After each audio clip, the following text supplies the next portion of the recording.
के लिए rank push तो हर कोई करने वाला है, लेकिन हर कोई ग्रैंड मास्टर तो नहीं जा सकता ना। लेकिन अगर आपने मेरे बताए हुए स्ट्रेटेजी को फॉलो कर लिया तो आपके हर एक मैच के अंदर प्लस लगने से कोई नहीं रोक सकता। और साथ में आपको मैं ये भी बताऊंगा कौन कौन सी गलतियां हैं जिसको आपको अवॉइड करना है, जिससे कि आप लोग मैक्सिमम मैचेस के अंदर बूया कर पाओ। क्योंकि अगर आप लोग बूया कर पाओगे तभी आप लोग जल्दी ग्रैंड मास्टर कर पाओगे। तो अगर आपको वीडियो यूजफुल लगे तो वीडियो को आप लोग लाइक और शेयर कर देना। और जो भी लोग चैनल पे पहली बार आ रहे हो ऐसे और भी कमाल के वीडियोस को देखने के लिए चैनल को सब्सक्राइब भी कर लेना। देखो मैच जैसे आपका स्टार्ट हो जाए, यहाँ पर आपको सबसे पहले जो सबसे इंपॉर्टेंट चीज करना है वो है भाई एक परफेक्ट लैंडिंग। क्योंकि भाई अगर आप लोग ऐसी जगह पर उतर रहे हो जहाँ पर काफी सारे बंदे उतर रहे हैं, वहां पर अगर आप लोग उतर के 2-3 किल कर भी लोगे लेकिन आप लोग मर जाओगे, तो वहां पर उसके बाद आप लोग कहाँ पर रिवाइव होकर उतरोगे, वहां पर बंदे होंगे या फिर नहीं होंगे, और वहां पर आप लोग बचोगे या फिर नहीं बचोगे उसका कोई गारंटी नहीं होता। तो इसलिए आपको मैं रेकमेंड करूंगा कि मैच के स्टार्टिंग में आप लोग ऐसी जगह पर लैंडिंग करो जहाँ पर कम से कम बंदे आए। लाइक यहाँ पर मैंने बे साइड पे लैंडिंग किया है जो कि भाई प्लेन पाथ से काफी दूर है। इवन भाई मैं भी वहां पर कंप्लीटली नहीं पहुंच पाता, और जिससे कि भाई यहाँ पर एनिमी का आना भी ऑलमोस्ट नामुमकिन था। तो ऐसे आपको भी भाई मैप के ऐसी जगह पर लैंडिंग करना है जो कि प्लेन पाथ से दूर हो, जिससे कि वहां पर एनिमीज कम से कम आए। अब लैंडिंग करने के बाद भाई सबसे पहले आपको ध्यान देना कि भाई आपके आसपास कोई एनिमी है या फिर नहीं है। अगर एनिमी है तो सबसे पहले उसको निपटाओ और उसके बाद लूट करना, और अगर एनिमी नहीं है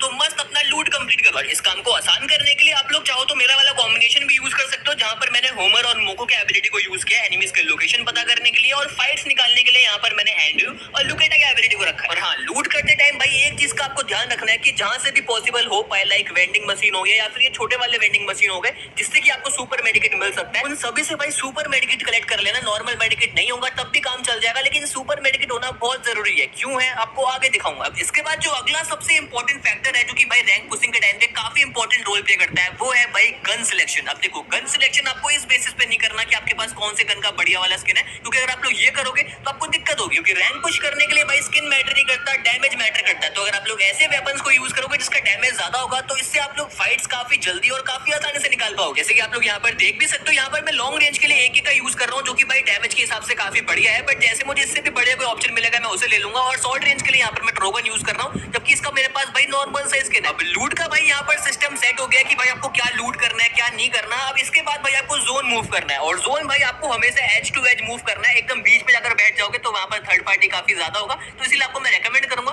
कि जोन के साथ मूव करना। बाकी जोन के साथ मूव करोगे तो ऐसा नहीं है कि भाई आप लोग बिल्कुल सेफ रहोगे, एनिमीज वहां भी होंगे लेकिन नंबर थोड़ा कम होगा जिनको आप लोग काफी इजीली मार सकते हो। कैसे मार सकते हो यहाँ देखो। यहाँ पर जब मैं जोन के साथ मूव कर रहा होता हूँ तो भाई यहाँ पर मैं सिंपली अपनी होमर की एबिलिटी को रिलीज कर देता हूँ, जिससे कि मेरे को सामने एक एनिमी का लोकेशन दिख जाता है, लेकिन इसके ऊपर मैं डायरेक्टली अटैक नहीं करता हूँ, घूम के रस करने जाता हूँ। और आपको भी बिल्कुल ऐसा ही करना है। सीधे सीधे रस करने जाओगे तो वहां पर एनिमी को आपका लोकेशन पता चल जाएगा, जिससे कि वो अलर्ट हो जाएगा। लेकिन अगर आप लोग ऐसे घूम कर जाओगे तो आपके एनिमीज को आपका लोकेशन पता नहीं चलेगा, जिससे कि आप लोग पीछे से आके उनको इजीली धप्पा दे सकते हो, जैसे यहाँ पर मैंने दिया। इसको मारने के बाद भाई मेरे को यहाँ पर पीछे गाड़ी पड़ा हुआ मिल गया, तो यहाँ पर मैं गाड़ी लेता हूँ और जोन टू जोन मूव करता हूँ, क्योंकि भाई जोन के अंदर मूव करने के लिए गाड़ी सबसे बढ़िया ऑप्शन होता है। फिर ऐसे ही घूमते घूमते भाई मैं देखता हूँ कि मेरे पास अभी इनफ कॉइंस हो चुके हैं, जिससे कि मैं आर्सलन की ले सकता हूँ, और फिर आर्सलन से लेवल 4 का वेस्ट, और भाई क्या पता बढ़िया वाला गन भी मिल जाए। इसी के लिए भाई यहाँ पर मैं ऊपर आर्सलन की परचेस करने आता हूँ, लेकिन यहाँ पर आके देखता हूँ कि भाई सामने एक बंदा है, बट उसके ऊपर मैं कैसे रस करता हूँ वो देखो। अभी यहाँ पर अगर आप लोग किसी एनिमी को देखते हो तो भाई आपको उसके ऊपर ना एकदम से डायरेक्टली बिना सोचे रस नहीं करना है, आपको जो अपनी यूटिलिटीज है उसको यूज करना है। लाइक यहाँ पर देखो मैं सबसे पहले होमर रीड करता हूँ, फिर उसके ऊपर FGL फेंकता हूँ, जिससे कि उसका आर्मर भी डैमेज होता है और वो भी डैमेज होता है। फिर एकदम से उसके ऊपर मैं ज़ैनी ऑन करके डैमेज देता हूँ, और भाई तब तक वो बोखला जाता है, तो उसको मैं काफी इजीली मार देता हूँ। क्या यहाँ से मैं आराम से अपना आर्सलन की परचेज करता हूँ, टोकन लेता हूँ, जाके मैं लेवल 4 का वेस्ट निकालता हूँ, और वहीं से भाई मेरे को SVD भी मिल जाता है, तो मैं एक छोड़ता हूँ और उसे उठा लेता हूँ। जैसा आपको मैंने मैच के स्टार्टिंग में कहा था कि भाई आपको हमेशा हाई डैमेज वाले गन्स को प्रेफर करना है स्किन के ऊपर, तो यहाँ पर मैंने वही किया और SVD को प्रेफर किया, क्योंकि भाई वो वॉल के आर पार भी डैमेज देता है और डैमेज भी एक ही से ज्यादा ही देता है। इसके बाद भाई मैं गाड़ी लेकर मस्त अपना घूम रहा होता हूँ, लेकिन भाई यहाँ पर मेरे को एनिमी डैमेज भी दे रहा होता है, बट क्योंकि भाई मेरे को यहाँ पर बुया पे फोकस करना है तो इसलिए मैं गाड़ी से उतर के फायर नहीं कर रहा होता हूँ, मैं आखिरी जोन का वेट करता हूँ। और साथ ही आप लोग यहाँ पर ये भी देख सकते हो कि मैं कैसे एनिमीज के साइकोलॉजी के साथ खेल रहा हूँ। यहाँ पर भाई मेरे पास मिशा नहीं है, बट फिर भी यहाँ पर मैं बाइक का यूज कर रहा हूँ, जिससे कि सामने वाले एनिमी को लग रहा है कि भाई मेरे पास मिशा होगा, तो वो फायर भी नहीं कर रहे।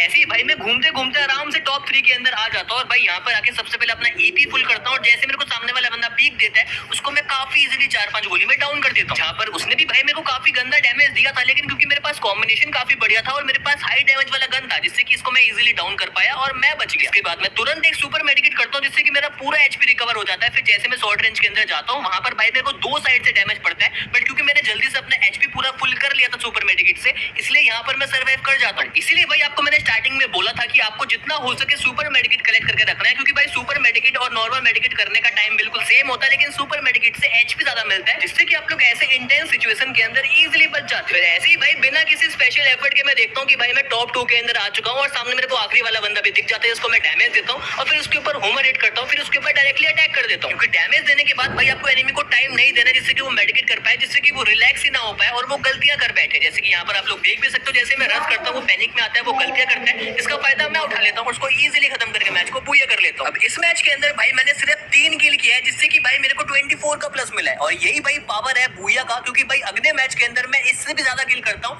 लेकिन प्लस कितना कम मिलता है आप लोग अगले मैच के अंदर देखो। और हाँ, इस प्लस को मैं ज्यादा इसलिए बोल रहा हूँ क्योंकि भाई मास्टर सेकंड स्टार पे हूँ, यहाँ पर इतना ही प्लस मिलता है। अगर आप लोग डायमंड या फिर हीरोइक पे रहोगे वहाँ पर 50-60 का भी मिल जाता है। अब ये मैच भाई मेरा बरमुडा के अंदर लगता है, जहाँ पर मैं सबसे पहले प्लेन पाथ से दूर ऑब्जर्वेटरी के अंदर लैंडिंग करता हूँ, जहाँ पर मेरे साथ सिर्फ एक ही बंदा लैंडिंग करता है, तो इसीलिए यहाँ पर मैं सबसे पहले गन के ऊपर लैंडिंग करता हूँ, जहाँ से मेरे को पैराफेल मिल जाता है और थोड़ा आगे जाते मेरे को यहाँ से P90 भी मिल जाता है। इसके बाद भाई क्योंकि मैंने होमर हिट किया हुआ था तो मेरे को एनिमी का भी लोकेशन दिख जाता है, तो यहाँ पर मैं उसके ऊपर सबसे पहले लॉन्ग रेंज से डैमेज देता हूँ, डायरेक्टली अटैक नहीं करता हूँ, फिर लॉन्ग रेंज से डैमेज देने के बाद मैं शॉर्ट रेंज के अंदर घुसता हूँ और उसके राइट साइड से नहीं बल्कि लेफ्ट साइड से रश करता हूँ, जिससे कि उसको मैं इजीली मार देता हूँ और वो मेरा वेट ही करता रह जाता है। तो ऐसे ही भाई जब भी आप लोग रश करने जाओ हमेशा कोशिश करना है कि आप लोग डायरेक्टली अटैक ना करके सबसे पहले लॉन्ग रेंज से डैमेज हो पाए तो लॉन्ग रेंज से डैमेज देना, या फिर आप लोग हमेशा लेफ्ट साइड से रश करने जाना। अब यहाँ पर ऑब्जर्वेटरी पे लूट करने के बाद मैं थोड़ा सा ग्रेवयार्ड के अंदर भी आता हूँ, यहाँ पर मैं देखता हूँ सामने एक बंदा फाइट कर रहा होता है, लेकिन जब तक मैं वहां पर जाता हूँ वो बंदा गाड़ी लेकर भाग जाता है। इसके बाद यहाँ पर मैं होमर रिलीज कर देता हूँ, जिससे कि अगर आसपास कोई और भी एनिमी छुप कर बैठा होगा तो उसका लोकेशन मुझे दिख जाए, बट यहाँ पर कोई होता नहीं है, तो मैं भी यहाँ से निकल कर कतुलिस्ते आ जाता हूँ और यहाँ पर आके मैं देखता हूँ कि वही गाड़ी वाला बंदा यहाँ पर एक और बंदे से फाइट ले रहा होता है, तो यहाँ पर मैं नेट करता हूँ बट वो बंदे बच जाते हैं, लेकिन जैसे ये बंदा डबल वेक्टर लेकर बाहर आता है उसको मैं बॉडी से काफी इजीली फिनिश कर देता हूँ। इसके बाद मैं तुरंत घर के अंदर चला जाता हूँ सेफ कवर के अंदर, क्योंकि भाई यहाँ पर एक और बंदा होता है जिसका फुटस्टेप मेरे को आ रहा होता है, क्योंकि भाई मैं हेडफोन यूज करता हूँ और भाई आपको भी रैंक पुश करते टाइम हेडफोन जरूर यूज करना चाहिए। थोड़ी देर यहीं पर वेट करने के बाद भाई जैसे मेरे को ये वाला बंदा दिखता है इसको भी मैं काफी इजीली बॉडी मार के आराम से अपने 3 किल कंप्लीट कर लेता हूँ। और ऐसे सिचुएशन के अंदर भाई आपको बिल्कुल सेम रिएक्ट करना है, जब भी आपको लगे कि भाई आपके आसपास और कोई भी एनिमी है तो वहां पर आप खुद ज्यादा मूवमेंट ना करके एक बढ़िया से कवर में जाकर वेट कर लो और फिर वहां से भाई एनिमी का फुटस्टेप सुनने का ट्राई करो कि भाई एनिमी कहाँ है, कहाँ से मूवमेंट कर रहा है, जिससे कि जब एनिमी आपके सामने है, जब एनिमी गलती करे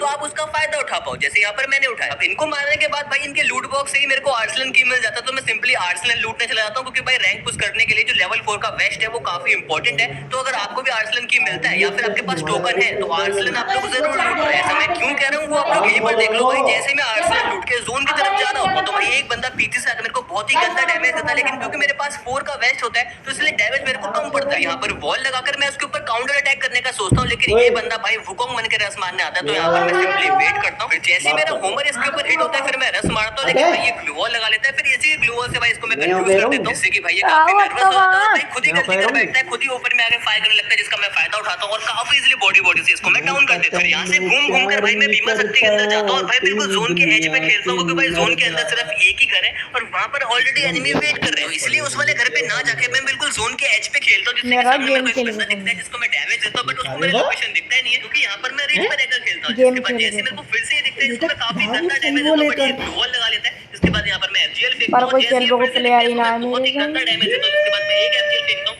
और ये इजीली डाउन हो जाता है। यही सेम चीज भाई आपको भी करना है, जब भी आपका ओपन एरिया में जोन बने तो वहां पर आपको एकदम एज टू एज खेलना है, जिससे कि आपके पीछे कोई एनिमी नहीं होगा, जो भी होगा आपके सामने होगा, जिसको आप लोग इजीली टैकल कर पाओगे। इसके बाद भाई जैसे जोन श्रिंक होने लगता है तो यहाँ पर मैं होमर अपना रिलीज कर देता हूँ, जिससे कि भाई मेरे को एल शेप वाले एनिमी का लोकेशन फिर से दिख जाता है, मतलब कि अभी भी जो एनिमी है वो वहीं पर वेट कर रहा है। इसके बाद भाई यहाँ पर उसका एग्जैक्ट लोकेशन पता करने के बाद मैं उसके ऊपर रश करने नहीं जाता हूँ, क्योंकि भाई वो घर के ऊपर है जिसका उसको बेनिफिट मिल सकता है और वो मुझे मार सकता है, तो इसलिए यहाँ पर मैं नीचे वेट करता हूँ, जिसके थोड़ी देर बाद भाई वो बंदा खुद से नीचे आ जाता है, जिसको मैं काफी इजीली बॉडी से डाउन कर देता हूँ और भाई उसको मेरा लोकेशन पता ही नहीं होता, मतलब कि भाई ये बंदा हेडफोन यूज नहीं कर रहा था। फिर इसको मारने के बाद मैं देखता हूँ कि मेरे अलावा सिर्फ 2 ही बंदे जिंदा है। फिर जैसे मैं ऊपर जाने लगता हूँ तो भाई तब तक एक ही बंदा जिंदा होता है, इसका मेरे को लोकेशन पता नहीं होता, तो इसलिए यहाँ पर मैं इसी पेड़ के पास वेट करता हूँ, लेकिन जैसे वो मॉन्स्टर ट्रक खत्म इसका लोकेशन दिख जाता है तो यहाँ पर मॉन्स्टर ट्रक फोड़ने लग जाता हूँ और वो मेरे आसपास से घुमा रहा होता है, तो इसलिए इसका जो मॉन्स्टर ट्रक है उसको मैं काफी इजीली फोड़ देता हूँ, जिसके बाद ये उतरता है अपना राइडर फेंकता है, जिसको मैं काफी इजीली डॉज कर देता हूँ। इसके बाद भाई ये खुद से पीक देता है, लेकिन भाई मेरे यहाँ पर हेडशॉट नहीं लगता है, 1-2 बॉडी शॉट लगता है, जिसके बाद ये ग्लू वॉल लगाता है, तो यहाँ पर मैं एफजीएल कलेक्ट करता हूँ।